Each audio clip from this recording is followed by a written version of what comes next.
തിരുവനന്തപുരത്തേക്കുള്ള ഒരു അപകട വാർത്ത വരുന്നുണ്ട്. അവിടെ നിന്ന് തിരുവനന്തപുരം ജനറൽ ആശുപത്രിക്ക് മുന്നിൽ നിയന്ത്രണം വിട്ട കാർ ഫുട്പാത്തിലേക്ക് ഇടിച്ചു കയറിയ അപകടം. 4 പേർക്ക് ഗുരുതരമായി പരിക്കേറ്റു. അപകടത്തിന് കാരണം ഡ്രൈവറുടെ പരിചയക്കുറവെന്നാണ് RTO പറയുന്നത്. ഡ്രൈവിംഗ് പരിശീലനത്തിനിടെയാണ് അപകടമുണ്ടായതെന്ന് പ്രാഥമികമായ നിഗമനമുണ്ട്.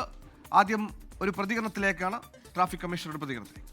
പ്രാഥമിക പരിശോധനയിൽ വാഹനത്തിന് മെക്കാനിക്കൽ ഡിഫക്റ്റുകളൊന്നും കാണാനില്ല. അതായത് ഇൻഎക്സ്പീരിയൻസ് ആയിട്ട് ഡ്രൈവർ ആയിരിക്കാം. മേ ബി അയാൾക്ക് ലൈസൻസ് ഉള്ള ആളാണെന്ന് ഇനി നോക്കിയാലേ അറിയുള്ളൂ.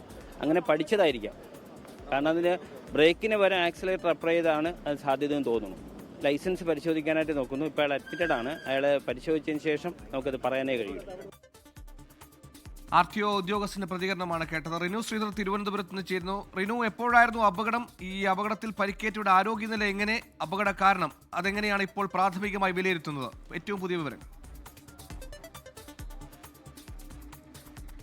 സുഹൈല, ഉച്ചയ്ക്ക് 12:30 ചാക്ക ഭാഗത്തു നിന്ന് പാളയം AKG സെന്ററിന്റെ ഭാഗത്തേക്ക് വന്ന കാറ് ജനറൽ ആശുപത്രിക്ക് മുന്നിൽ അപകടമുണ്ടാക്കിയത് എന്നുള്ളതാണ്. നമുക്ക് ആ ദൃശ്യങ്ങളിൽ ഈ കാറിന് ഏത് തരത്തിലാണ് അപകടത്തിൽപ്പെട്ടത് എന്നുള്ളത് വ്യക്തമാണ്. കാരണം അത്രയും ഒരു മാരകമായിട്ടുള്ള ഒരു സാഹചര്യമാണ് നിലവിൽ ഈ കാർ കാണുമ്പോൾ നമുക്ക് പറയാൻ വേണ്ടി കഴിയും. കാര്യം ഡിവൈഡർ എല്ലാം തന്നെ ഇടിച്ചു തകർത്ത് ഈ ഓട്ടോ സ്റ്റാൻഡിലേക്ക് ഈ കാർ ഇടിച്ചു കയറി എന്നുള്ളതാണ്. 5 പേർക്ക് പരുക്കുണ്ട്. അതിൽ 4 പേരുടെയും നില ഗുരുതരമാണ്.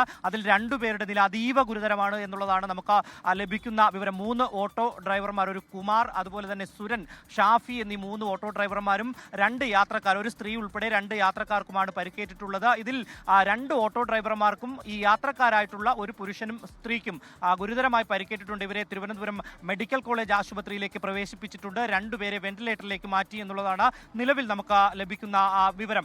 അല്പസമയം മുമ്പാണ് ട്രാൻസ്പോർട്ട് കമ്മീഷണർ CH നാഗരാജു ഇവിടെ എത്തി സ്ഥലം സന്ദർശിച്ചത്. അദ്ദേഹം പറയുന്നത് പരിശീലനം നൽകുകയായിരുന്നു ഈ ഡ്രൈവർക്ക്. അതായത് ഡ്രൈവറായിട്ടുള്ള വട്ടിയൂർക്കാവ് സ്വദേശി വിഷ്ണുനാഥ്, അദ്ദേഹത്തിന്റെ അമ്മാവൻ, ഇവരാണ് ഈ വാഹനത്തിൽ ഉണ്ടായിരുന്നത്. ഈ